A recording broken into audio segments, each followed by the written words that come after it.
Hello, this is the second supportive video that I made, and it links in with the keynote presentation which I named Mental Health Course.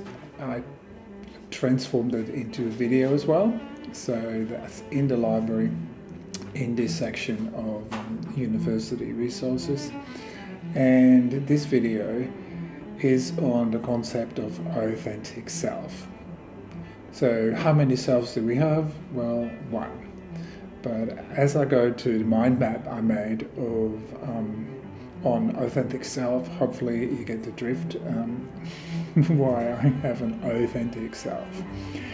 And as we look at my map, and again, if you want to make your own map first, I would encourage it. Otherwise, you get primed with my interpretation. However, my interpretation is what I use in my course, so you still need to be aware of it. So I still encourage you to watch this video so you get an idea when I talk about authentic self, what I'm hinting at. So first, you see I've got 1, 2, 3, 4, 5, 6, 7 branches coming of the central word authentic self. And to the left bottom it says not hiding behind masks or roles. So if you look up in the dictionary, which I did, it says persona is an Etruscan word from way back, and it points at the concept of masks. So in the drama and comedy plays that went on a long time ago in Greek cultures of sort, but also the Etruscan cultures of sort, and the Etruscan culture predated the Roman culture. Actors would put on masks to make it clear the kind of character and behavior and mood and so forth they were enacting. So later on in psychology and in certain teachings, the idea of wearing a mask became widely accepted. And so all of us wear masks, different masks to your parents, your siblings, your friends, neighbors, your teacher at school, your boss, your manager, your colleagues.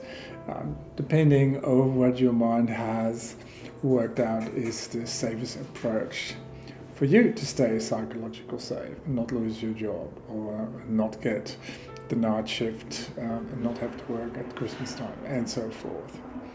So your authentic self is who you truly are.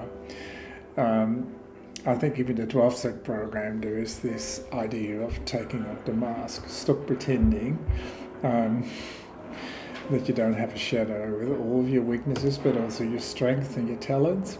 Okay, so yeah. To know your authentic self, you have taken off your mask. But it could also be your role.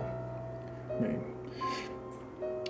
what are you? Oh, I'm a professional football player. But is that really totally who you are, or is that just your profession or role you play? Okay, you get my drift. Then, second branch there, I have acknowledging imperfections and even setbacks in human experiences and learn from them. And I put the human experiences because your authentic self is part of your consciousness. The foundation of everything is found to be consciousness, and your authentic self is part of that consciousness that doesn't go through the human brain, and therefore is free of all human thoughts, beliefs, and experiences in that sense. It also is eternal. That doesn't mean it's a long number of years old. It is denoting that it never changes. So it's always the same. Your authentic self cannot be changed by anything or anyone, not even yourself. Okay? So you can see there that acknowledging imperfection and setbacks in human experiences and the capacity to learn from them, to use them as a point for transformation, to use them as a point to become resilience, ties in with knowing who you truly are, or as it was taught in the city of Delphi in the ancient Greek, where the oracle lived, and Delphi comes from Delphinium dolphins, and god Apollo, and so forth. So the teaching there was know thyself, know who you are, your authentic self. It is eternal, so all of that plays in. But I put here a more practical idea of authentic self as well in my mind map, and it says you are able to say no to demands put upon you by others. So you can't be compromised anymore. You don't have to be submissive or feel like you're a slave in a master-slave relationship. And I've got two more branches. One is possibilities, and so you might have heard of the meme, "In God all things are possible." It's quite popular to link that with concepts in quantum physics, quantum awareness, quantum. There's so much quantum these days. Putting the quantum idea is like you're at the center of this whole sphere. There's just unlimited possibilities, and wherever you look, that possibility gets activated and manifested. And so you want to take a step further, is that all of us are created in the likeness of God. So rather than seeing as God something outside of ourselves, our authentic self is equal to God. So we're not God, but we're exactly like God, and therefore when we truly create, we create like God, and we have our own creations who in their turn create like God. This goes on forever, eternity. So anyway, we're just looking at authentic self.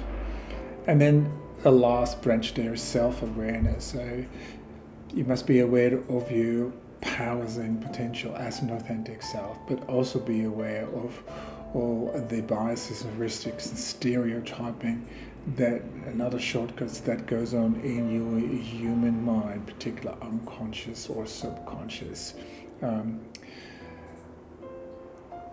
awareness or consciousness. Okay, so quite a mind map. If you haven't make your own, or if you did make one and you want to adjust it, make it. If you have open questions, start journaling and see what's in your mind already that you come up with if you do that. And so great, it will really help with going through the practical exercises that I've put together in this entire course, but particularly also in the free session. Cool.